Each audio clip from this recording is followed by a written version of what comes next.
Halo Sobat Mesin, kembali lagi di session M-Talk kali ini, Mesin Talk. Kali ini bersama saya Muhammad Farliansa yang akan memandu acara kali ini. Jadi kali ini kita bakal berbicara-bicara santai serta inovatif dari bintang tamu yang udah kita undang kali ini. Kali ini kita kedatangan tamu nih dari dosen termuda di Teknik Mesin ITERA. Jadi kita kedatangan tamu Bapak Putra Andi Kolala. Selamat datang Bapak di session M-Talk kali ini. Jadi mungkin sebelum kita mau mulai ke wawancaranya apa tuh sesi podcast kali ini Pak, kita boleh nggak sih Bapak kenalan diri dulu nih Pak ke sobat-sobat kita nih, sobat-sobat mesin kita nih Pak. Boleh Oke, Pak? baik. Ini biar tidak canggung ya. Oke, siap. Saya pakai bahasa informal aja. Baik, teman-teman, perkenalkan nama gua Putra Nikolala. Gua lulusan S2 di ITB, S1-nya di Tenas. Terus juga bidang mesinnya ya, itu konversi energi. Itu sih. Oke, jadi Bapak ini emang lulusan dari bidang di konversi energi nih Pak, S2 dan S2-nya berarti S1 dan S2-nya berarti Pak? Betul, linear. Oh, jadi. Oke, mungkin saya mau bertanya nih Pak, Ya. terkait kan Bapak ini udah ya bergelut di bidang konversi energi ya, termasuk itu juga di bidang kalian teknik mesin nih Pak ya. Nah, kira-kira kalau menurut Bapak itu program teknik mesin ITERA ini dari ya apa sih Pak yang membedakan dari kampus lain tuh Pak? Kalau untuk membedakan yang di Tera dengan kampus lain, khususnya di teknik mesinnya, yang gue lihat tuh ini sebetulnya di materialnya. Di sini materialnya kencang banget. Dalam artian, apalagi dari segi pemanfaatan komposit, sedangkan di teknik mesin lain itu yang gue lihat jarang banget untuk yang pemanfaatan komposit ya. Paling yang banyak jadi teknik mesin itu kebanyakan di klaster dia. Oh iya Pak. Jawa Barat itu kebanyakan klaster apa, Jawa Tengah klaster apa, Jawa Timur klasternya apa. Karena menurut klaster ini teknik mesin dibagikan ada 4 ya, 4 subkategori. Ada perancangan, produksi, terus konversi energi, sama material kan. Nah, di masing-masing klaster ada yang menurut mereka satu subkategori yang susah banget gitu. Jadi itu jarang diambil gitu. Nah, kalau di ITERA ini menurut gue tuh pada banyaknya ngambilnya ke material yang mereka suka gitu. Jadi hampir maksudnya di tiap klaster ini maksudnya tiap daerah di kampus itu sendiri Pak ya. Mungkin beda-beda pengambilan fokusnya gitu ya. Iya betul.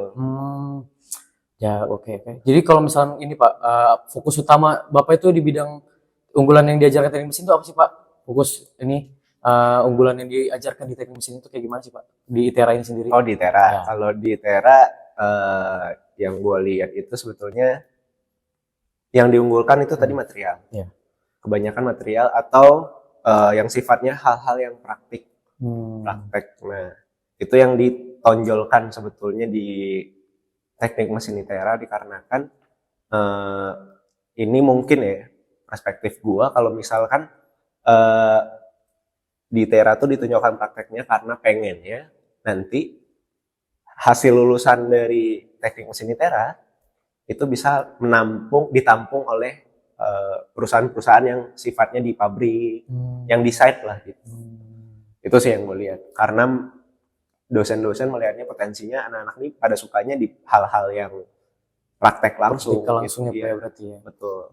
Kalau dikenain ke konversi energi mungkin pusing ya. Nah, kalau data. makanya kalau misalkan di konversi energi banyak ininya lebih minim mahasiswanya dibandingkan dengan teman-teman yang suka praktek di material ataupun di fabrikasi ya. Gitu. Ya, mungkin juga kalau pandangan saya material pun ya lebih apa ya, lebih gampang lah dibanding KE gitu. Untuk masalah pengujian mungkin waktunya lebih banyak dan juga mungkin butuh banyak biaya gitu kan buat bikin komposisi segala macam gitu ya Pak ya. Oke, kalau menurut Bapak nih Pak, kan Bapak udah mengajar di sini kan Pak, udah mengajar di sini. Terus kalau menurut Bapak gimana Pak fasilitas laboratorium teknik mesin ini gimana dari alat-alatnya, praktikumnya kira-kira udah mendukung atau belum Pak? Untuk alat-alat laboratorium di ITERA ya teknik mesin khususnya itu yang gue lihat tuh udah pertama ada di sini ada namanya manufaktur kan? Ya. Ada manufaktur itu ada CNC-nya, ada bubutnya, ada millingnya lah, fabrikasi juga, terus material yang gue lihat ada berapa tuh? ada 3, 4, ada sekian. KE ada juga. Untuk standar lab sebetulnya udah memenuhi lah. Jadi di teknik mesin itu kan ada apa namanya, percobaan atau pengujian yang memang sifatnya standar. Hal-hal yang standar ini sudah memenuhi. Ditambah kita ada, kalau nggak salah tuh ada lab pengecoran ya. Iya, Nah, lab pengecoran ini adisional. Dan kita punya itu, kelebihannya salah satunya itu, kita punya lab adisional yang namanya lab pengecoran. Karena nggak semua teknik mesin punya lab pengecoran ya. Biasanya kalau pengecoran ini diambilnya sama anak metalurgi. Arahnya langsung ke metalurgi berarti. Ya, cuma kita punya bagusnya itu. Cuma ada mungkin untuk yang sifatnya pendidikan lengkap. Tapi kalau untuk sifatnya penelitian lebih lanjut masih kurang, bisa dibilang. Tapi untuk pendidikan udah oke. Kalau untuk penelitian lebih lanjut masih kurang proper ya Pak ya, kalau untuk ini. Iya, kalau untuk penelitian lebih lanjut tuh kayaknya apa ya? Dengan standar laboratorium ini jatuhnya laboratorium pendidikan. Iya. Itu nggak bisa. Nggak bisa. Takutnya nih anggaplah ini yang di KE itu ada alat ini kan buat perpindahan panas konveksi. Kalau dipakai untuk penelitian, kan kalau penelitian kan ada kemungkinan buat rusak dan segala macam. Kalau rusak udah nggak bisa dipakai lagi tuh. Nah itu mengurangi hal-hal yang seperti itu, mitigasi lah. Jadi pakainya alat yang lebih proper. Oke. Nah kan kalau tadi berbicara tentang lab ya Pak, tentang praktikum. Nah ini saya mau nanya nih Pak terkait kayak tujuan utama dari mata kuliah itu sih. Misalkan kayak kan mungkin Bapak di bidang konveksi energi bukan ya, mengajar ya mekanika fluida nih. Nah itu kalau dari dalam kurikulum teknik mesin detail itu kayak gimana sih Pak tujuan utamanya tuh yang ingin dicapai lah dari mata kuliah mekanika fluida ini Pak? Jadi untuk tiap mata kuliah itu, nah sebelum kita masuk sana, kan gue mau nanya deh, kira-kira jurusan atau program studi tertua di dunia tau nggak? Teknik sipil. Terus yang kedua? Teknik mesin. Salah. Bukan ya? Oh itu Pak. Jadi yang tertua itu sipil, terus teknik perkapalan. Kan kapal dulu ada. Oh iya betul, ya kan? betul. Nah sipil juga udah ada. Terus baru yang mesin itu kelima atau keenam gitu. Kalau nggak salah gue. Jadi termasuk ilmu tertua lah, ilmu tua kan. Nah sebenarnya kan ilmu mata kuliah yang ada di teknik mesin itu ilmu tua tuh. Ilmu tua tuh sebenarnya kan. Nggak ada pembaruan sebetulnya tuh. Pembaruannya adalah mungkin dari beberapa mata kuliah yang kayaknya baru gitu. Nah cuma secara konsep dia itu ilmu tua semua. Nah manfaatnya sebenarnya tuh intinya kalau ada mata kuliah di teknik mesin itu memang kita diajarkan untuk secara fundamental terkait fenomena yang terjadi oleh aliran dalam kasus fluida atau apapun itu yang sifatnya alamiah ya. Jadi ada hal-hal apa di alam itu fenomenanya kenapa gitu. Nah tapi jadi fenomena ini kan juga diajarin di di jurusan lain atau prodi lain kayak di fisika kan juga ada irisannya sama teknik mesin. Tapi yang membedakan dengan teknik mesin untuk dengan program studi lain itu bagaimana anak-anak mesin memanfaatkan fenomena itu. Tujuannya itu. Jadi misalkan belajar mekanika fluida, kita belajar tentang anggaplah pergerakan air, jangan pergerakan air deh. Air yang diam. Air yang diam itu kan punya gaya ya. Nah, kira-kira gaya ini kalau misalkan kita mau bikin bendungan gitu, nah bisa nggak kita ngerancangnya gitu. Nah itu yang akhirnya muncul di mana perekayasaan gitu. Dari fenomena alam, nah ini kita manfaatin gitu. Kurang lebih gitu sih. Kalau misalkan yang tujuan utama dari teknik mesin ITERA sendiri hampir sama kayak gitu berarti Pak? Iya kurang lebih sama. Intinya apapun kampusnya kurang lebih tujuannya sama gitu. Lebih kurangnya. Jadi gimana hasil lulusan itu bisa memberikan manfaat terhadap lingkungan. Jadi dari fenomena alam gitu kita Heeh, manfaatkan berarti Pak ya iya. menjadi hal yang teknologi mungkin ataupun Betul betul. momen-momen gitu ya. Contohnya nih, Nah, kayak misalkan kan eh, tadi gue bilang tuh bahwasannya ITERA kan uniknya atau kebanyakan tuh yang praktikal tadi Pak ya. di material Ya contohnya. material. Nah, komposit kan? Ya, Nah, komposit. Komposit coba deh lihat. Kalau misalkan komposit di ITERA, pakainya bahan-bahannya apa dari mana? paling dari serat-serat kayak ya, Serat alami kan? serat alami ya kayak Hasil jagung. produk-produk komoditas yang ada di sekitar kan? Hmm. Nah, itu kan salah satu manfaat kan dari misalkan Ya. daripada dibuang Ya, gitu. dibanding. Ini dipakai aja deh Betul, gitu. betul. Nah, kan fenomena alamnya ada, ini dibuang gitu. Daripada dibuang, coba deh dijadiin komposit gitu. Kurang lebih gitu. Pemanfaatan berarti. Pemanfaatannya, yang penting ada manfaatnya aja. Gitu. Oh, mungkin saya mau nanya lagi nih Pak terkait mata kuliah juga nih Pak. Ada nggak sih Pak mata kuliah yang berfokus pada inovasi teknologi terbaru tuh? Misalkan kayak IoT, Internet of Things, terus ada kecerdasan buatan AI. Juga dalam konteks di teknik mesin tuh ada nggak sih Pak? Kalau yang bersifatkan IoT, AI, sama apalagi tadi? Itu dua itu aja. Dua itu ya. Kalau AI itu mungkin di semester depan baru ada. Jadi untuk sekarang itu kami para dosen sudah nge-propose atau menyiapkan satu mata kuliah yang berbasis pengenalan, udah bukan pengenalan lagi, jadi AI untuk teknik mesin gitu. Nah itu nanti kurang lebihnya ambil aja di semester depan gitu. Kalau IoT ini sebenarnya udah untuk sekarang itu ada nggak ya di mekatronika atau kuliah mekatronika tuh salah satunya memanfaatkan IoT meskipun kalian banyak belajar kelistrikannya dulu gitu. Nah, jadi kalau misalkan AI dan IoT, pas zaman saya AI belum ada nih, masih IoT.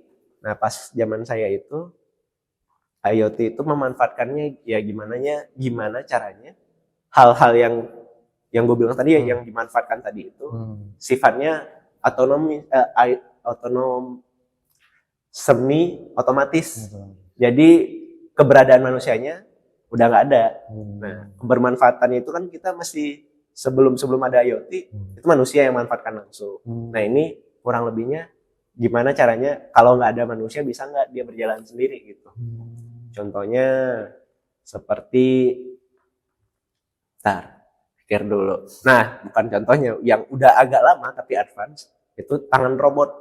Robotic arm gitu ya. Iya, robotic arm. Nah, itu dipakai di skala industri untuk ngelas. Jadi bukan manusia lagi yang ngelas. Jadi tujuannya biar cepat gitu, biar produksinya banyak gitu. Itu kan IoT juga kan. Meskipun ya yang program manusia juga gitu. Paling gitu. Cuma berbasis dengan IoT tadi itu ya. Iya, kalau yang AI itu masih kemarin itu ada proyeknya Pak, bukan proyek sih kayaknya. Jadi Pak Eko punya ini ide kalau nggak salah. Jadi menggambarkan kira-kira proyeksi bentuk kegagalan suatu material itu kayak gimana. Dia menggunakan AI itu. Dia bisa memunculkan visual gagal suatu material. Itu dibuat dapat dari AI itu sendiri. Itu dari AI. Itu kalau dari proyeknya Pak Eko kemarin. Itu bisa di-spill nggak tuh Pak? Kira-kira mata kuliahnya apa itu Pak? Itu mata kuliahnya AI untuk teknik mesin. Itu untuk semester berapa tuh? Itu mata kuliah pilihan. Oh pilihan ya? Iya. Menarik banget ya. Iya. Tapi di sana tuh ada di dalamnya kurang lebih ada untuk material kan ada 4 ya, kalau di Tera kan cuma 3 ya. Ada manufaktur desain, konversi energi sama material. Nah, kemungkinan 3 bidang ini di dalam mata kuliah itu di availabilitasnya ada. Jadi beda-beda dosen lah tiap minggunya. Beda-beda dosen tiap minggu Pak. Jadi biar menyesuaikan dengan kakaknya berarti Pak. Betul. Di material ada, di manufaktur ada juga. Jadi menyesuaikan dengan tiga bidang kalian itu sendiri. Betul. Kalau misalnya ini Pak, kan kita nih kuliah nih, mungkin untuk kurikulum sendiri kan kita udah diatur nih dari dosen-dosen Hmm. gitu Pak. Kayak gimana sih Pak caranya program studi teknik mesin ITERA ini sendiri nih mempersiapkan mahasiswanya nih untuk bekerja di berbagai sektor gitu kayak di industri, otomotif, energi atau manufaktur tuh kayak gimana sih Pak? Eh, untuk mempersiapkan kerja di industri atau setelah lulus ya. Ya, Nah, sebenarnya gini, untuk kalau misalkan secara teknis yang jelas, kami itu melihatnya ke teman-teman gitu ya. Intinya, jangan secara teknis dulu lah, kita bicara secara ideal dulu. Secara ideal, yang gue tahu nih ya, ini mungkin tidak merepresentasikan semua dosen, tapi yang gue tahu tuh, ketika lo masuk kuliah, intinya nilainya nih, lo punya niat untuk punya menerima ilmu kan, niatan dari diri sendiri. Itu tuh yang harus tahu dulu. Kalau misalkan dia menempuh kuliah dengan niat harapan orang tua, ya nggak masalah juga. Tapi yang intinya bahwasannya dia harus siap untuk menerima ilmu. Nah, jadi kalau gue melihat bahwasannya ketika lo udah ngambil kuliah, berarti lo udah siap untuk menerima ilmu. Tapi di pandangan dosen, sebagai dosen, gue itu ngelihat kalau misalkan lo kuliah, berarti gue harus ngelihat potensi lu di mana. Jadi misalkan lu bisa potensinya misalkan kayak di praktikal gitu. Kan potensi ini banyak nih.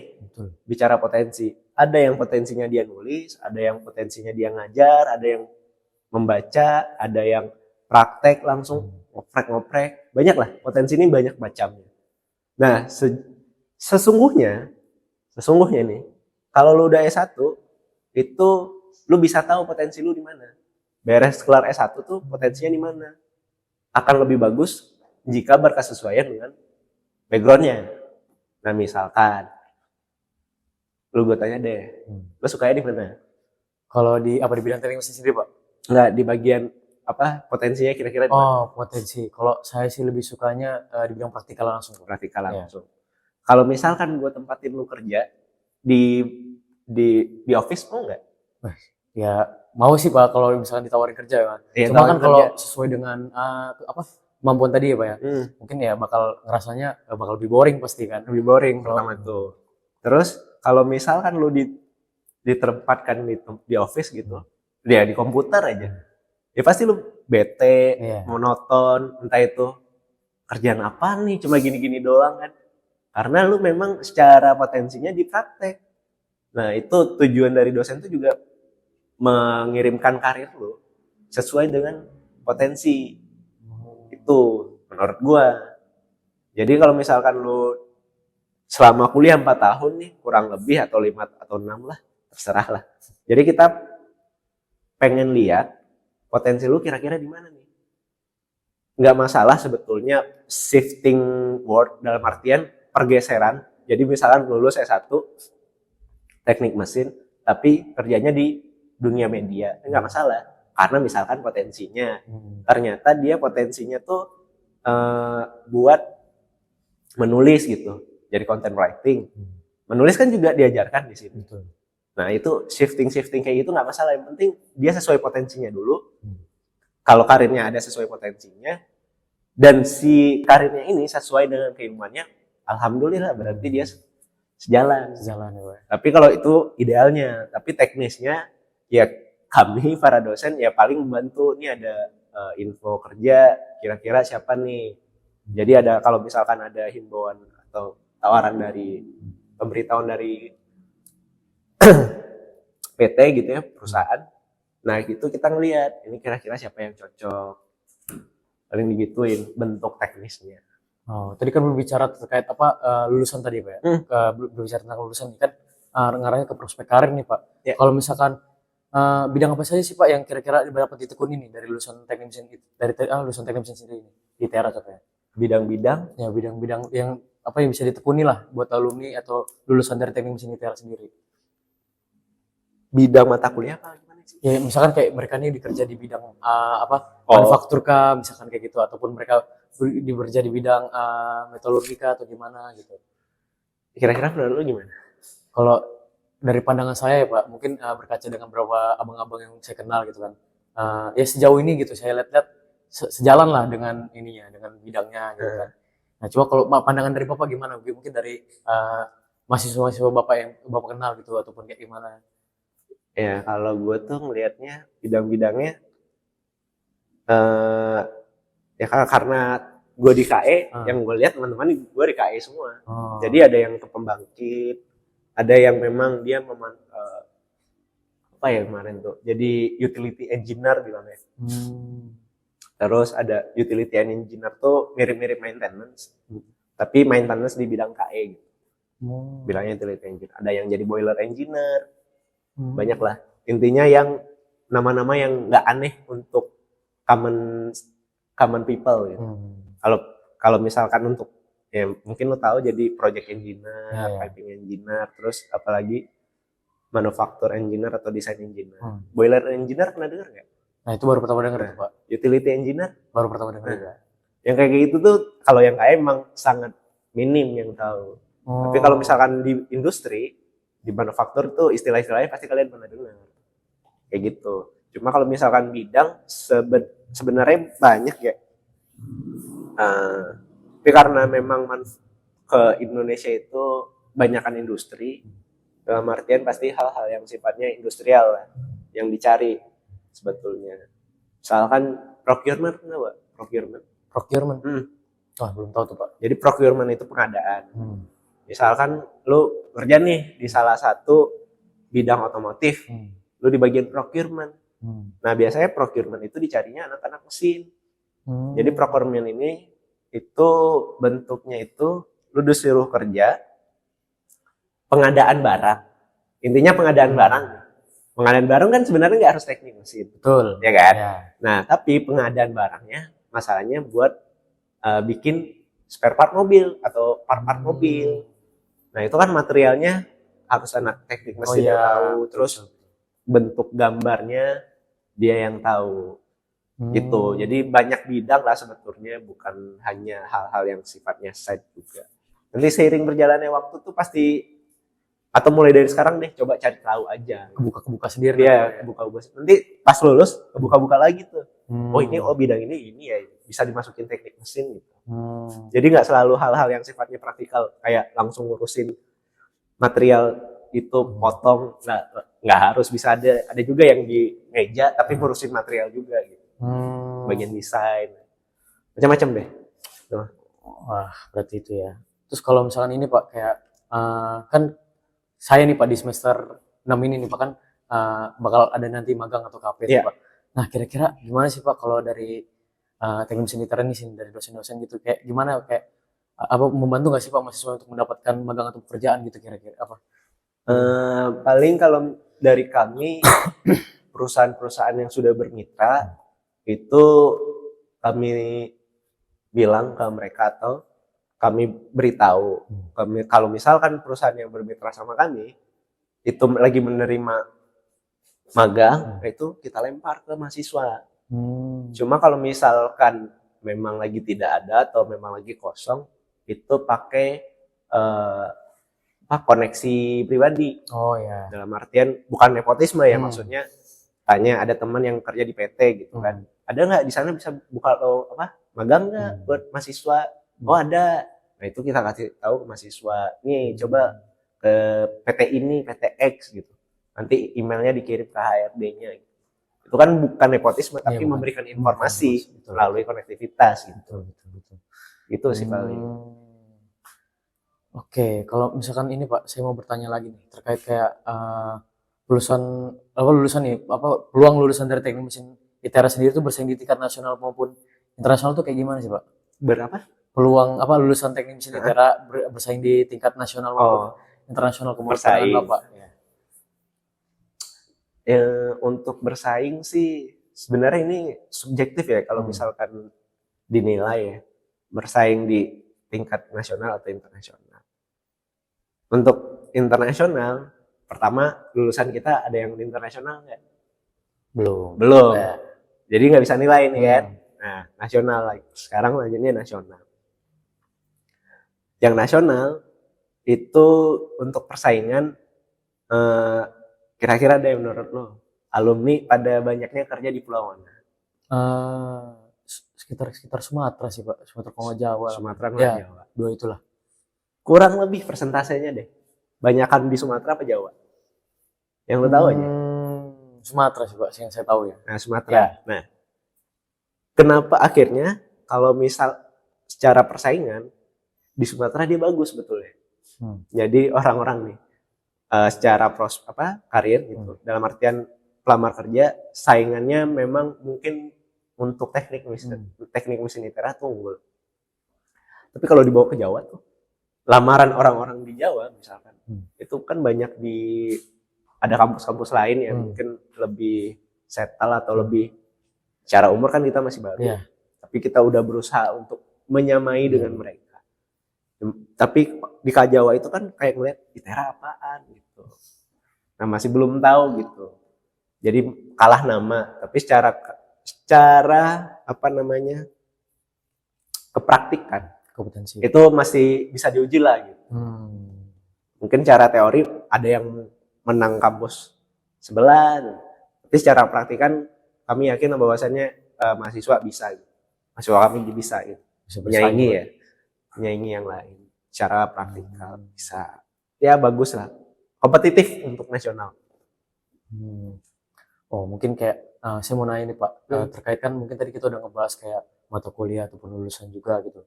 Kalau dari Bapak sendiri nih, harapan Bapak untuk perkembangan teknik mesin di masa depan ini kayak gimana Pak? Harapan Di ITERA sendiri khususnya. perkembangan teknik mesin. Iya, ke depannya di masa depan nanti. ITERA apa Di semuanya? ITERA. Ya harapannya perkembangan teknik mesin di ITERA. Nih kalau misalkan cara ekspektasi ya. Yang pertama labnya kan cuma 3 ya. 4 deh. Udah 4. Satu, bukan dua, nambah lagi tiga, satu Pak. 5. Balistik itu? Apa? Yang uji tembak itu? Enggak, maksudnya tempat Oh, labnya. tempatnya. Oh iya betul. Tempatnya. Tempat labnya 1, 2, 3, 4, 5. Oh iya, main sana ya 2 itu. Sama pengecoran. Oh, iya, pengecoran di lab tek 4 ya. Ada 6 berarti ya. Ya harapannya sih nambah ruangan lab sebetulnya. Karena contoh nih ya, misalkan KE itu ini kan miniatur ya. Ya. Kalian lihat nih sebenarnya KE itu miniatur. Gue tuh sempat ngobrol sama Pak Syau. Jadi kalau misalkan secara ya kayak tadi tuh yang buat riset ukurannya gede Pak. Oh, kegedean. Bukan. Kalau misalkan ada satu alat penelitian untuk KE, ukurannya ini segede ini. Segede ruangan ini. Ya gimana kalau misalkan ditaruh di sana ya nggak bisa orang. Anak-anak tuh pada praktikum. Ya harapannya itu labnya bisa ditambah dalam artian ruangan karena kita pengennya juga ada alat yang untuk penelitian gitu.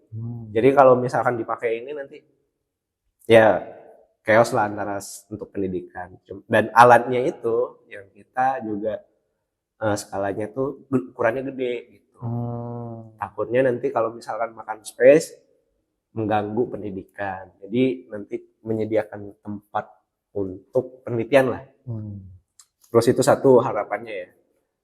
Ruang labnya ditambah, alat labnya ditambah dalam artian bukan alat buat pendidikannya, di penelitian. Buat penelitian sendiri. Karena untuk pendidikan sudah dirasa cukup. Nah, yang belum itu yang untuk penelitiannya. Terus apalagi ya? Harapannya untuk teknik mesin ITERA kan? Ini sih, mungkin ini lebih ke filosofis ya. Kadang tuh, ini harapannya ke mahasiswa nih. Sekarang saya tanya deh, gue tanya deh. Yang lu butuhin di kuliah apa sih? Kalau saya sendiri ya mungkin ilmu dari perkuliahannya sama sama ini sih Pak, kayak gimana sih nanti kita dipersiapkan di dunia kerja nanti kayak gitu kayak gimana. Karena pertanyaan selanjutnya. Tadi butuhnya ilmu sama ya persiapan buat kerja.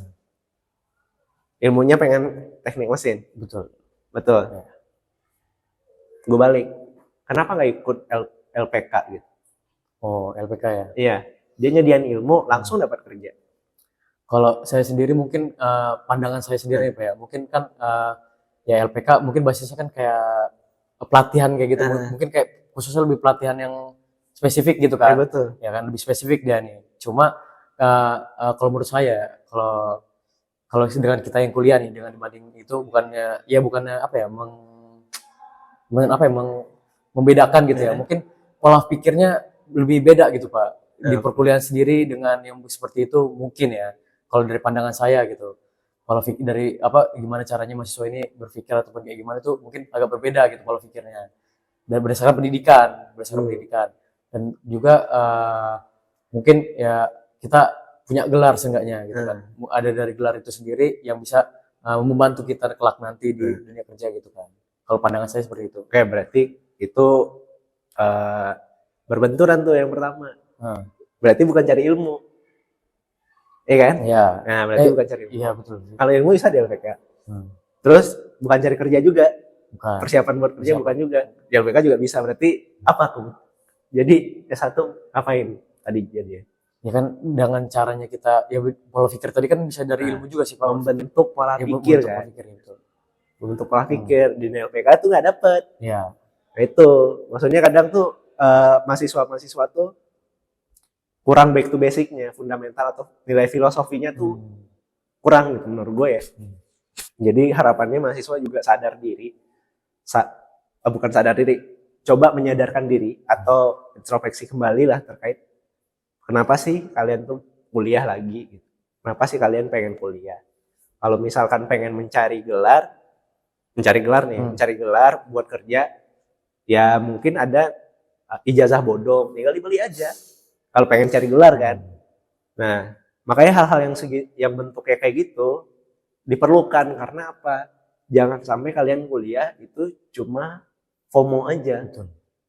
Teman kuliah kan, teman SMA kuliah, ikut kuliah. Itu nggak masalah, tapi seiring berjalan waktu Tersadarkan ya. tersadarkan. Tapi kalau misalkan belum sadar, nah ini yang bahaya. Betul, betul. Beres gimana? Kalau udah kelar nih, anggaplah lulus gitu ya. Sarjana. IPK pas-pasan gitu. Udah lulus gitu. Terus apa?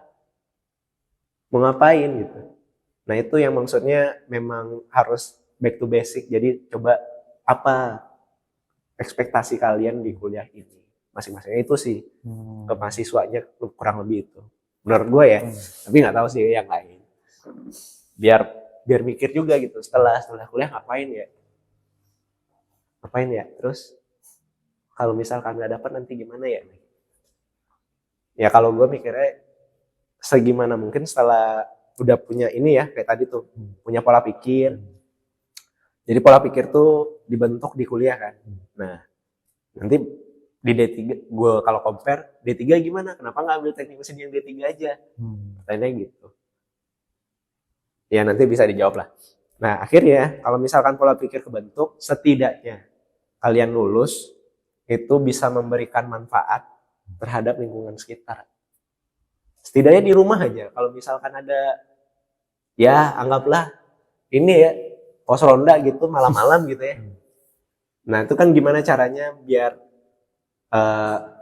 dulu pakai pentungan kan. Nah entah itu kalian bukan ngejam ya, bikin racikan baru lah untuk perbunyiannya kan terserah. Pokoknya ada manfaat lah kita gitu sih. Ada 3 berarti. 3 berarti. Nah kalau misalnya tadi kan minta apa alat nih Pak, ataupun kayak ruangan baru lah untuk lab gitu. Nah kalau misalkan sekarang ini kan lagi ada efisiensi nih Pak nih. Betul. Nah itu kira-kira bisa terwujud nggak sih Pak? Kalau dengan adanya efisiensi ini, terus kira-kira tadi yang Bapak ingin, yang tadi Bapak harapkan lah. Nah sebenarnya kalau makanya itu menurut gue nih sekarang nih, ini mungkin gue agak berbeda pandangan sama orang lain. Sekarang kita di bawah kementerian apa? Kementerian Saintek kalau nggak salah. Kemditi Saintek. Ya. Kemditi Saintek di bawahnya ada apa aja? Waduh, kurang paham saya Pak. Boleh. Nah, ada perguruan tinggi. Iya perguruan tinggi. Ya kan? BRIN masuk nggak? Kurang tahu saya. Masuk kayak. Coba cari. BRIN masuk nggak, teman-teman? BRIN. Masuk di bawah Kemdikti Saintek. Kayak enggak sih Pak kalau menurut saya. Masuk. Masuk ya? Masuk. Hmm. Kan dia Kementerian Pendidikan Tinggi dan Sains dan teknologi ya? Sains dan Teknologi. Ya. Nah, sekarang ini. BRIN bagiannya secara kerjaan ngapain? Meneliti. Contohnya, ya. Meneliti ya. Pendidikan tinggi. Apa dia? Ya meneliti juga, ya meneliti lah kurang lebih. Ada meneliti juga nih. Ada 2 secara entitas atau instansi yang sama-sama meneliti. Ya. Ada 2 nih ya. Ntar dulu nih. Tapi di samping itu perguruan tinggi ada namanya pendidikan sama pengabdian. Nah, sekarang terus sama juga meneliti nih. Sedangkan BRIN dia meneliti, udah terfokus nih. Pendidikan tinggi terpecah 3 kan. Nah, sekarang tadi masuk ke bahasan efisiensi anggaran untuk kira-kira bisa nggak hal-hal tersebut terwujudkan. Nah, pertama nih, sebenarnya nih idealnya sebelum bisa meneliti harusnya pendidikannya udah settle dulu. Betul. Secara ini ya, kalau dibilang produk hasil itu udah settle ya. Cuma itu seakan-akan kelihatan manusia sebagai produk. Betul. Nah, jadi secara infrastruktur dan hard output pendidikannya udah settle dulu. Minimum tuh standar inilah. Misalkan setahun tuh dalam 4 tahun teknik mesin misalkan lulus tuh 70 orang. Nah, menghasilkan ada standarnya begitu. Udah memenuhi gitu kan. Nah, baru bisa lanjut ke penelitian. Harusnya kan gitu. Jadi tujuan kalian itu kuliah masuk S1 pengennya diajar misalkan kan entah itu dalam bentuk pola, pikir dan segala macam. Intinya kalian mendapatkan pendidikan dulu. Nah, pendidikan tinggi itu utamanya di sana dulu. Tapi yang sekarang pendidikan tinggi kita disuruh untuk menjalankan 3 hal. Ada yang pendidikan, pengabdian, sama penelitian. Nah, sedangkan nih, misalkan angkatan kalian berapa? 112 lah. 112 orang. Ditambah angkatan atas sama angkatan bawah ya masih ada gitu. Anggaplah yang angkatan tua udah lulus. Dosen ada berapa? Dosen sekitar 11 kayaknya. 11 atau 10 ya? Nah, anggaplah segitu ya. Kira-kira secara rasio kuat nggak itu dosen buat ngedidik kalian? Secara rasio jumlahnya ini, Pak? Secara rasio jumlah. Ya lumayan agak susah sih ya. Anggaplah satu dosen bisa nampung banyak kelas, nampung banyak mahasiswa di dalam kelasnya. Tapi penyampaiannya akan efektif nggak? Kurang. Karena semakin dikit mahasiswanya lebih efektif kan? Betul. Itu kerasa kan? Betul. Nah, itu dia. Pendidikannya dulu nih. Sebelum kita ngomongin yang efisiensi tadi. Nah, efisiensi tadi, pendidikannya secara pendidikan, infrastrukturnya berarti kita butuh ruangan. Betul. Butuh penambahan dosen. Iya kan? Iya. Itu yang pertama. Nah, infrastrukturnya gimana? Yang terlihat deh. Infrastruktur di kampus kita ini sendiri. Iya, untuk pendidikan ya? Ya enggak dibilang bagus sih enggak juga gitu. Mungkin agak masih butuh di-upgrade lah atau butuh ditambah lagi mungkin ya. Nambah gedung lagi biar enggak menumpuk si mahasiswanya di satu kelas. Iya. Terus dosennya ditambah biar bisa lebih efektif. Kan harapannya kan gitu. Intinya kalau misalkan udah memenuhi pendidikan, bisa kita lanjut ke penelitian. Betul. Tapi ini kan masalahnya pendidikannya aja belum, tapi dituntut untuk penelitian. Ya gimana? Bisa paralel. Pendidikan itu ini secara ini ya, continuous ya. Harusnya ketika pendidikannya sudah mapan, berarti dia bisa melanjutkan ke penelitian. Nah, penelitian ini bisa paralel dengan pengabdian. Betul. Nah, sedangkan sekarang kondisinya dengan keadaan yang seperti ini, itu mungkin nih dirasakan juga oleh kampus-kampus lain. Pendidikan dituntut. Pengen lulusannya ini. Tapi penelitian juga dituntut. Ini. Terus juga pengabdian juga dituntut. Nah, secara kalau misalkan begini repot jadi dosen. Kalau misalkan dituntut tiga-tiganya, mending kita pindah ke BRIN. Fokusnya di penelitian kan. Kan itu kan. Betul, betul. Ah, makanya contoh nih ITB juga, misalnya ITB atau kampus-kampus gede lah. Mereka secara pendidikan udah settle. Makanya enak penelitian, pengabdian. Itu udah mereka leluasa tuh. Makanya banyak hibah-hibah yang datang karena secara pendidikannya udah clear. Kampus-kampus yang baru ataupun kampus-kampus lain kan tidak terprivilege, tidak mempunyai fasilitas yang seperti mereka. Iya, betul. Pendidikannya masih ngos-ngosan nih, harus kejar-kejaran dulu. Nah itu yang susah. Jadi setidaknya pendidikan dulu. Kalau misalkan saya yakin kalau misalkan pendidikan di ITERA sudah settle, mumpuni, penelitian dan pengabdiannya mengikuti pasti itu. Udah tuh udah nggak mikir itu. Pasti bakal ada alat-alat baru. Tapi selagi pendidikannya belum di taraf minimum, ya pokoknya belum settle lah. Pasti ya akan susah penelitiannya. Yang pengabdiannya paling itu. Jadi ya kalau misal meskipun efisiensi anggaran pendidikan udah bagus nih, penelitian tetap pasti alat-alat yang saya maksud atau fasilitas untuk penelitian pasti jalan. Entah itu kan anggarannya itu bukan hanya dari negara ya, dari APBN, itu bisa dari yang lain. Karena secara pendidikan kita udah bagus, jadi dosen bisa fokus juga di penelitian.